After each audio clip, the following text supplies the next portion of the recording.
ఒక నిమిషం. అందరికీ నమస్కారం అండి. ప్లీజ్ ఒక నిమిషం.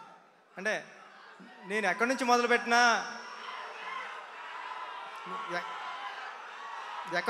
ఎక్కడి నుంచి మొదలు ఒక్క నిమిషం సార్, ప్లీజ్ మాట్లాడేస్తున్నా.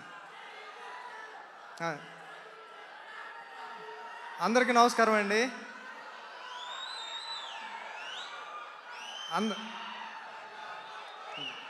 అందరికీ నమస్కారం అండి. అంటే నేను ఎక్కడి నుంచి మొదలుపెట్టినా చిరంజీవి గారి దగ్గర నుంచి మొదలు పెట్టాల్సి వస్తుంది.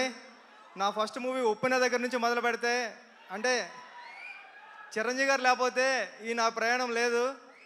నేను అంత కన్ఫ్యూజ్ అయిపోయిన అప్పుడు నేను ఏదో మాట్లాడదాం అనుకున్నాను. ఇంకేం మాట్లాడతాం అంటే మాట్లాడడానికి ఏమీ లేదండి. అంటే చరణ్ సార్, హ్యాపీ బర్త్డే. మీరు నాకు ఇచ్చిన RC16 పని నేను మనస్ఫూర్తిగా నిరూపించుకుంటాను. Thank you Charan sir. Once again many more happy returns of the day sir.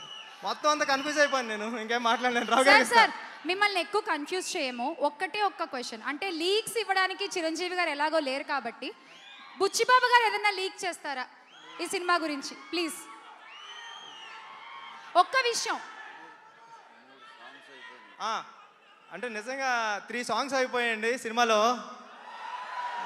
చాలా చాలా చాలా బాగా ఇచ్చారు రెహమాన్ గారు. అవన్నీ మీరు చూద్దరు కానీ ఫస్ట్ సాంగ్ నుంచే కూడా మీకు బ్లాస్ట్ అయిపోతుంది ఆ మూమెంట్ అంతాని. అంత గొప్పగా ఉంటుంది మ్యూజిక్ అంతా. నాకు చాలా ఇష్టం పాటలు అంటే. ఓపెన్లో చూసారు దేవి గారు అలా ఇచ్చారు, రెహమాన్ గారు కూడా ఇప్పుడు దానికి మించి అసలు తగ్గేదేలే అలా ఉన్నది. థ్యాంక్ యూ అండి. Thank you. ఇలా చెప్పండి సార్, తగ్గేదేలే. ఒక్కసారి తగ్గేదేలే. Thank you Buchibabu garu. Thank you sir. Thank you Ravi garu. Thank you. Siraj గారు 2 మాటలు ప్లీజ్.